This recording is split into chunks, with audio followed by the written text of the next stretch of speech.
أعوذ بالله من الشيطان الرجيم.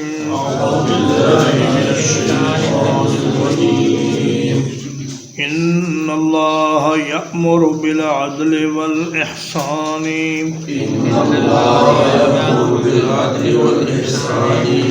بلا شبہ اللہ تعالیٰ حکم دیتا ہے انصاف کا اور احسان کا.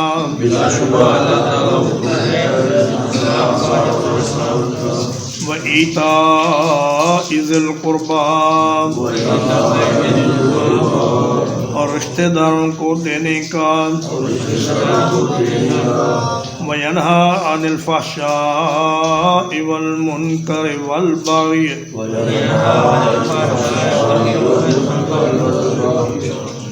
اور منع کرتا ہے بے حیائی سے اور برائی سے اور سرکشی سے.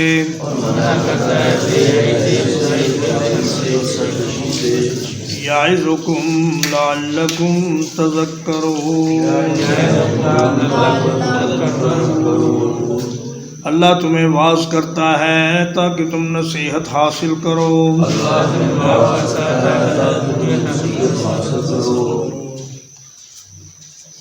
قرآن مجید کی یہ آیت کریمہ سب سے جامع آیت ہے، اور اس ایک آیت کو سن کر کئی لوگ مسلمان ہو گئے. اس آیت کو حضرت عمر بن عبدالعزیز رحمہ اللہ نے جمعے کے خطبے میں پڑھنا شروع کیا، اور پھر ساری امت اس بات پر متفق ہو گئی کہ جمعے کے ہر خطبے میں یہ آیت کریمہ پڑھی جاتی ہے. اور حضرت عثمان بن ابی العاص رضی اللہ تعالیٰ عنہ کہتے ہیں کہ رسول اللہ صلی اللہ علیہ وسلم نے جب یہ آیت کریمہ نازل ہوئی تو آپ نے خود اس کو بڑے اہتمام سے سورۃ النحل میں اس جگہ رکھوایا اور فرمایا کہ اس کو اس جگہ لکھا جائے. بعض علماء کہتے ہیں کہ اگر یہی ایک آیت قرآن مجید کی ہوتی اور دوسرا کچھ بھی نہ ہوتا تو یہی آیت انسان کی ہدایت کے اور رہنمائی کے لیے کافی ہوتی. اس میں 3 اچھے کاموں کا حکم دیا گیا ہے اور 3 برے کاموں سے منع کیا گیا ہے. عثمان بن مظعون رضی اللہ تعالیٰ عنہ مسلمان ہونے سے پہلے ایک دفعہ نبی کریم صلی اللہ علیہ وسلم کے پاس سے گزرے تو مذاق کے طور پر آپ کو دیکھ کر ہنسنے لگا. آپ صلی اللہ علیہ وسلم نے فرمایا عثمان تم ہمارے پاس بیٹھو گے نہیں؟ کہا کہ بیٹھوں گا. جب وہ بیٹھ گئے تو اللہ کے نبی صلی اللہ علیہ وسلم پر وحی کی حالت طاری ہو گئی. تو اس نے کہا کہ اے محمد یہ کیا ہے کہ آپ پہلے اوپر دیکھنے لگے پھر نیچے دیکھنے لگے؟ تو رسول اللہ صلی اللہ علیہ وسلم نے فرمایا کہ مجھ پر اللہ تبارک و تعالیٰ نے جبریل امین کے ذریعے ایک آیت نازل فرمائی ہے اور یہ آیت پڑھی. تو اس نے کہا جی ایک بار پھر یہ پڑھیے. تو آپ نے پھر پڑھی تو وہ مسلمان ہو گیا. اور ہجرت کے بعد مدینے میں سب سے پہلے جو صحابی فوت ہوئے وہ یہ حضرت عثمان بن مظعون رضی اللہ تعالیٰ عنہ تھے، اور نبی صلی اللہ علیہ وسلم نے فرمایا کہ یہ ہمارے بہترین پیش رو ہیں اور بڑے عمدہ اور نیک آدمی تھے. اسی طرح اقسم بن سیفی اپنے قبیلے کا سردار تھا. اس نے نبی صلی اللہ علیہ وسلم کی خدمت میں حاضر ہونے کا ارادہ کیا تو لوگوں نے کہا کہ سردار صاحب آپ کا جانا مناسب نہیں، پہلے ہم 2 قاصد بھیجتے ہیں وہ جا کے ذرا حالات کا پتہ کر آئیں. تو انہوں نے آ کر پوچھا کہ اے محمد آپ کون ہیں اور کیا ہیں؟ تو نبی صلی اللہ علیہ وسلم نے فرمایا میں محمد بن عبداللہ ہوں اور میں اللہ کا رسول ہوں. میں لوگوں کو اللہ کی ناراضگی اور اس کے عذابوں سے بچانے کا کام کرتا ہوں اور ان کو ایک مستقل اور دائمی کامیابی حاصل کرنے کے لیے بلاتا ہوں. تو آپ نے پھر یہ آیت پڑھی تو انہوں نے کہا کہ یہ آیت آپ ذرا 2-3 بار پڑھیے تاکہ ہمیں یہ یاد ہو جائے۔ تو انہوں نے یہ آیت یاد کر لی اور جا کر اپنے سردار کو سنائی۔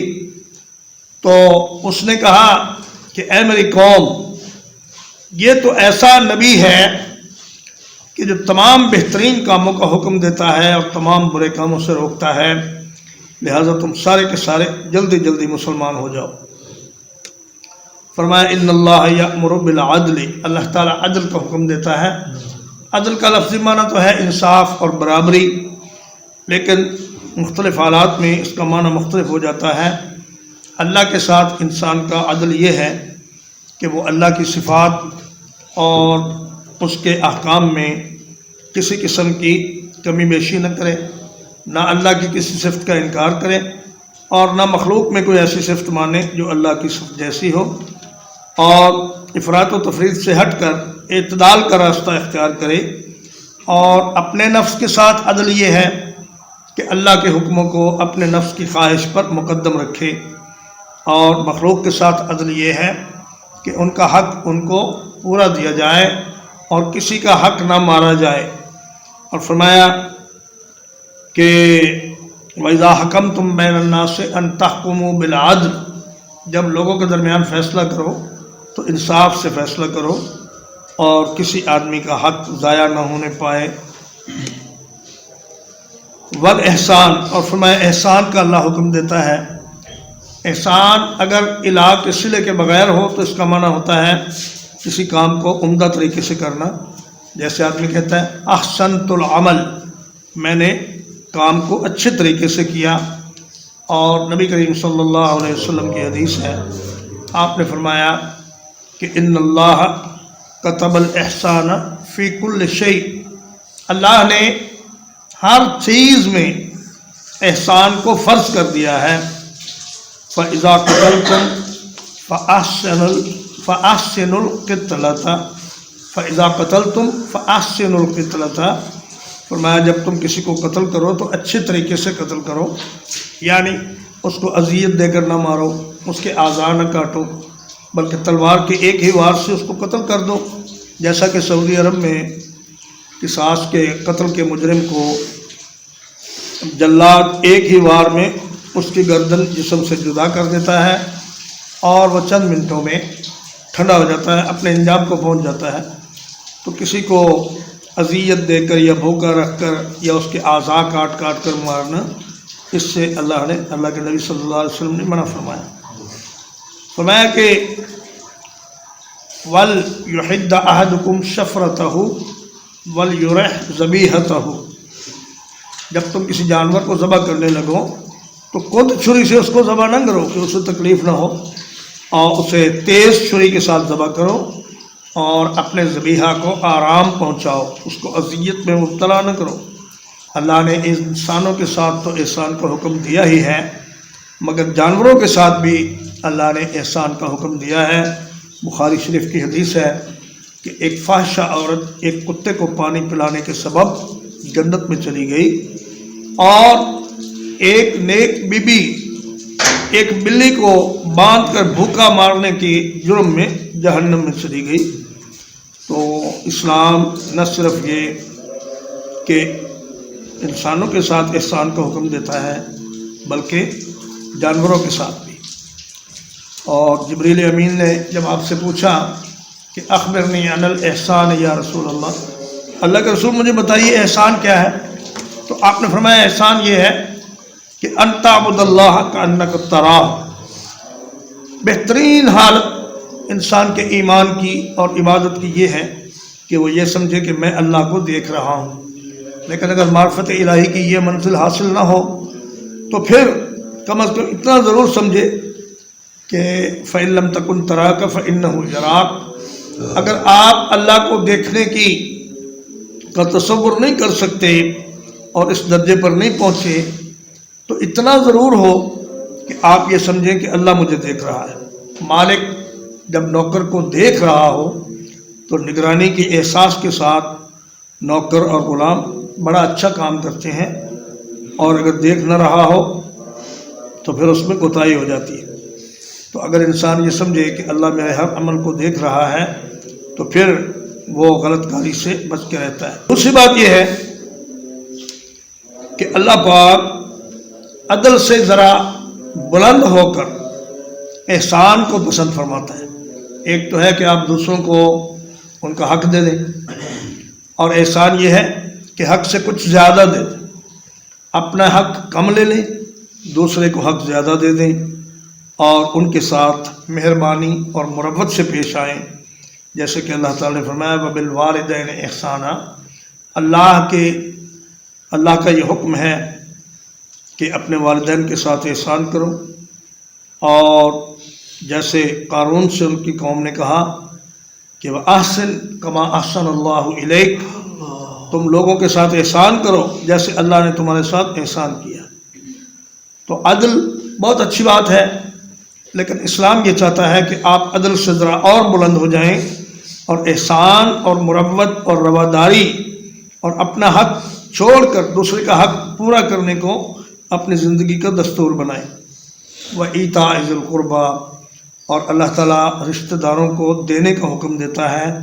اسلام کے نزدیک کسی معاشرے کی بدترین صورت یہ ہے کہ ایک آدمی تو عیش کر رہا ہو اور اس کا رشتہ دار روٹی اور کپڑے سے بھی تنگ ہو۔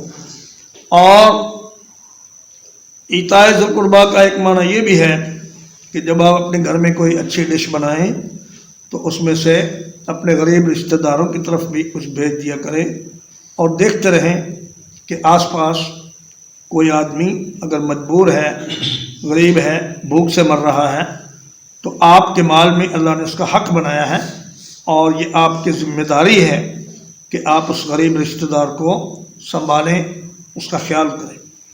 اور اسلام شخصی خوشحالی کا قائل نہیں بلکہ خاندانی خوشحالی کا قائل ہے، اس لیے کہ جب خاندان خوشحال ہوگا تو پورا معاشرہ خوشحال ہو جائے گا، کیونکہ معاشرہ خاندانوں سے مل کر ہی بنتا ہے۔ تو اللہ پاک یہ نہیں چاہتے کہ تم اکیلے اکیلے سب کچھ کھا پی جاؤ، بلکہ اپنے غریب رشتہ داروں کو بھی اس میں سے حصہ دیا کرو، اور اللہ نے ان کا حق تمہارے مال میں رکھا ہے۔ یہ تین باتیں تو تھیں جن کا حکم دیا، اور آگے تین باتیں وہ ہیں جن سے اللہ منع فرماتا ہے۔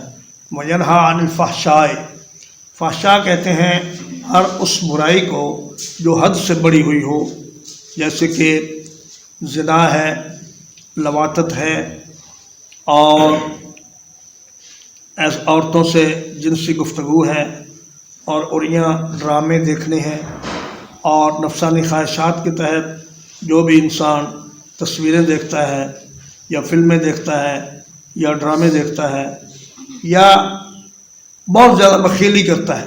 اللہ تعالیٰ نے سورۃ البقرہ میں بخیلی کو بھی فحشاء قرار دیا ہے، فرمایا الشیطان یعدکم الفقر ویأمرکم بالفحشاء، شیطان تمہیں تنگ دستی کا ڈراوا دے کر تمہیں بخیلی کا حکم دیتا ہے، اور کہتا ہے کہ اپنے مال کو سنبھال کے رکھو، یہ تمہارے کام آئے گا۔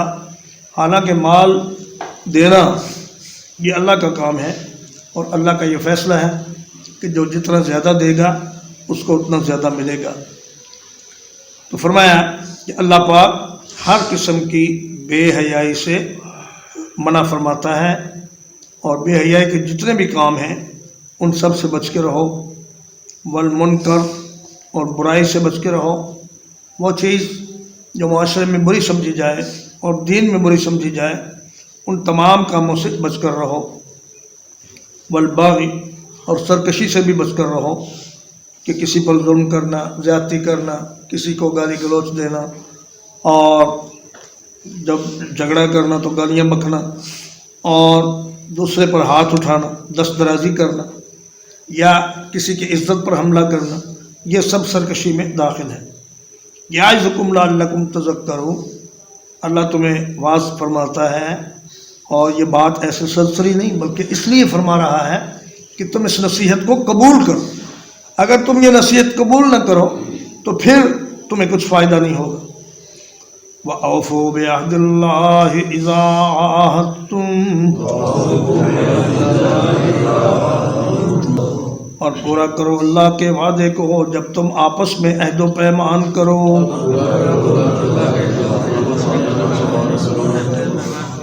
ولا تنقضوا الایمان بعد توکیدها، اور نہ توڑو قسموں کو ان کو پختہ کرنے کے بعد، وقد جعلتم اللہ علیکم کفیلا، حالانکہ تم نے اللہ کو اپنے اوپر ضامن بنایا ہے۔ ان اللہ یعلم ما تفعلون، یقیناً اللہ تعالیٰ جانتا ہے جو کچھ تم کرتے ہو۔ اللہ کا وعدہ ایمان لانے کے بعد یہ ہے، جو انسان اللہ سے وعدہ کرتا ہے کہ یا اللہ میں تیرے ہر حکم کو مانوں گا اور تیرے رسول کی اطاعت کروں گا۔ اگر یہ کام نہ ہوا تو پھر مسلمان ہونے کا یا زبان سے اپنے آپ کو مسلمان کہنے کا کوئی فائدہ نہیں۔ اسلام کا معنی ہے استسلام، یعنی اپنے آپ کو کسی اور کے سپرد کر دینا۔ پھر جو مسلمان ہو جاتا ہے اس کی اپنی مرضی نہیں چلتی، بلکہ پھر وہ اللہ اور اس کے رسول کی مرضی پر چلتا ہے اور انہی کے احکام پر اپنی زندگی گزارتا ہے۔ عہد تم، یہ تفاعل کا صیغہ ہے، اس کا مطلب کہ جب ایک دوسرے سے کوئی وعدہ کر لو تو اس کو پورا کیا کرو، اور فرمایا وَأَوْفُوا بِالْعَهْدِ إِنَّ الْعَهْدَ كَانَ مَسْئُولًا، وعدہ کرو تو اس کو پورا کرو، کیونکہ وعدے کے بارے میں قیامت کے دن سوال ہوگا۔ وَلَا تَنقُضُوا الْأَيْمَانَ بَعْدَ تَوْكِيدِهَا، جب قسم اٹھا لو دل کے ارادے سے، پختہ نیت سے، تو پھر اس کو توڑنے سے بچو، کیونکہ قسم میں آدمی اللہ کو ضامن بناتا ہے کہ میں اگر یہ کام نہ کروں تو اللہ مجھ پر ناراض ہو، اس لیے قسم اٹھاتا ہے۔ اور نبی صلی اللہ علیہ وسلم فرماتے ہیں کہ اگر کسی ناجائز کام کی قسم اٹھا لی جائے تو پھر اس قسم کو توڑ دینا چاہیے، اور اس کا کفارہ یہ ہے کہ فَكَفَّارَتُهُ إِطْعَامُ عَشَرَةِ مَسَاكِينَ مِنْ أَوْسَطِ مَا تُطْعِمُونَ أَهْلِيكُمْ أَوْ كِسْوَتُهُمْ أَوْ تَحْرِيرُ رَقَبَةٍ فَمَنْ لَمْ يَجِدْ فَصِيَامُ 3 أَيَّامٍ، 10 مسکینوں کو کھانا کھلانا، 10 مسکینوں کو کپڑے لے کر دینا، یا پھر ایک غلام آزاد کرنا، یا پھر اگر یہ چیزیں نہ کر سکے تو 3 روزے رکھنا، یہ قسم کا کفارہ ہے۔ اور اگر کوئی آدمی مثلاً یہ قسم کھا لے کہ میں اپنے فلاں رشتہ دار سے نہیں ملوں گا اللہ کی قسم، تو اس قسم کو توڑنا ضروری ہے۔ حضور نے فرمایا میں قسم کھاتا ہوں، پھر جب دیکھتا ہوں کہ کوئی دوسرا کام اس سے اچھا ہے تو میں اس قسم کا کفارہ دے دیتا ہوں اور وہ اچھا کام کر لیتا ہوں۔ لیکن جب آدمی پختہ قسم کھا لے کہ اللہ کی قسم میں یہ کام ضرور کروں گا، تو پھر اس کام کو حتی الامکان ضرور کرے اور اس میں کوتاہی نہ کرے۔ وَلَا تَكُونُوا كَالَّتِي، اور نہ ہو جاؤ اس عورت کی طرح نقضت غزلہا، جس نے اپنا کاتا ہوا سوت توڑ دیا، من بعد قوت، اس کو مضبوط کرنے کے بعد، انکاسا، ٹکڑے ٹکڑے کر کے، تتخذون ایمانکم دخلا بینکم، تم بنا لیتے ہو اپنی قسموں کو آپس میں فریب کرنے کے لیے، ان تکون امۃ ہی اربا من امہ، اس لیے کہ ایک جماعت دوسری جماعت سے زیادہ فائدہ حاصل کر لے۔ انما یبلوکم اللہ بہ، اللہ تو اس کے ذریعے تمہیں صرف آزماتا ہے۔ وَلَيُبَيِّنَنَّ لَكُمْ يَوْمَ الْقِيَامَةِ، اور وہ ضرور واضح کرے گا تمہارے لیے قیامت کے دن، ما کنتم فیہ تختلفون، وہ چیز جس کے بارے میں تم آپس میں اختلاف کرتے تھے۔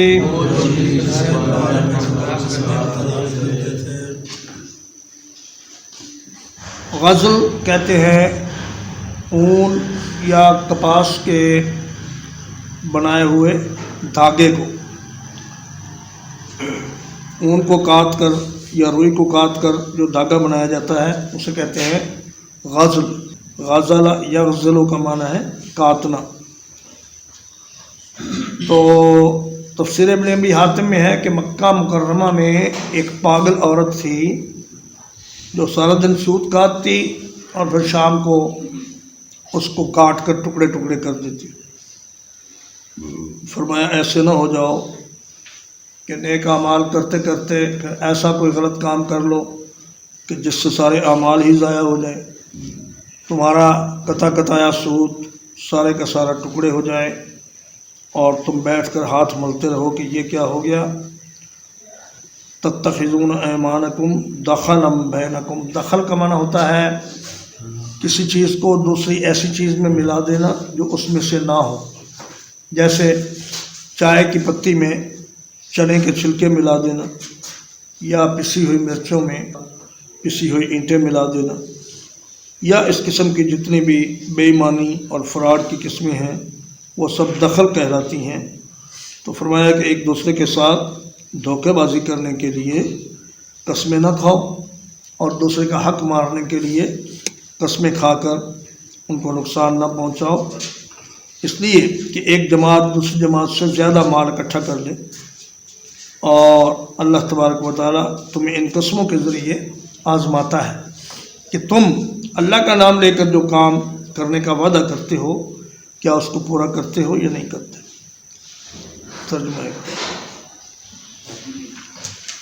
ان اللہ یأمر بالعدل والاحسان، یقیناً اللہ تعالیٰ حکم دیتا ہے عدل کا اور احسان کا، وَإِيتَاءِ ذِي الْقُرْبَىٰ، اور رشتہ داروں کو دینے کا، وَيَنْهَىٰ عَنِ الْفَحْشَاءِ وَالْمُنكَرِ وَالْبَغْيِ، اور منع کرتا ہے بے حیائی سے اور برائی سے اور سرکشی سے، یعظکم لعلکم تذکرون، وہ تمہیں نصیحت کرتا ہے تاکہ تم نصیحت قبول کرو۔ وَأَوْفُوا بِعَهْدِ اللَّهِ إِذَا عَاهَدتُّمْ،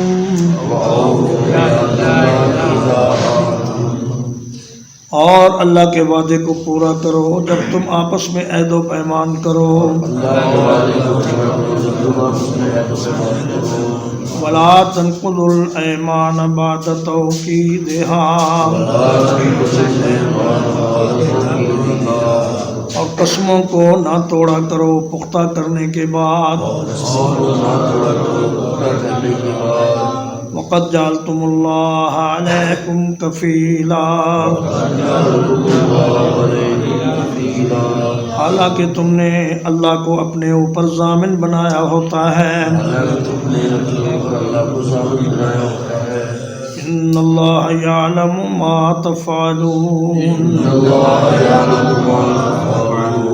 یقیناً اللہ تعالیٰ جانتا ہے جو کچھ تم کر رہے ہو۔ وَلَا تَكُونُوا كَالَّتِي، اور اس عورت کی طرح نہ ہو جاؤ، نقضت غزلها، جس نے اپنا کاتا ہوا سوت توڑ دیا، من بعد قوت انکاسا، اس کو مضبوط کرنے کے بعد ٹکڑے ٹکڑے کر دیا۔ تتخذون ایمانکم، تم بنا لیتے ہو اپنی قسموں کو، دخلا بینکم، اپنے درمیان فریب دینے کے لیے ان تکون امۃ ہی اربا من امہ، اس لیے کہ ایک جماعت دوسری جماعت سے زیادہ فائدہ حاصل کر لے۔ انما یبلوکم اللہ بہ، اللہ تو اس کے ذریعے تمہیں صرف آزماتا ہے۔ وَلَا يُبَيِّنَنَّ لَكُمْ يَوْمَ الْقِيَامَةِ، اور وہ یقیناً ضرور واضح کرے گا تمہارے لیے قیامت کے دن ما کنتم فیہ تختلفون، وہ چیز جس کے بارے میں تم آپس میں اختلاف کرتے تھے۔ وصلی اللہ علی نبینا محمد وآلہ وصحبہ اجمعین۔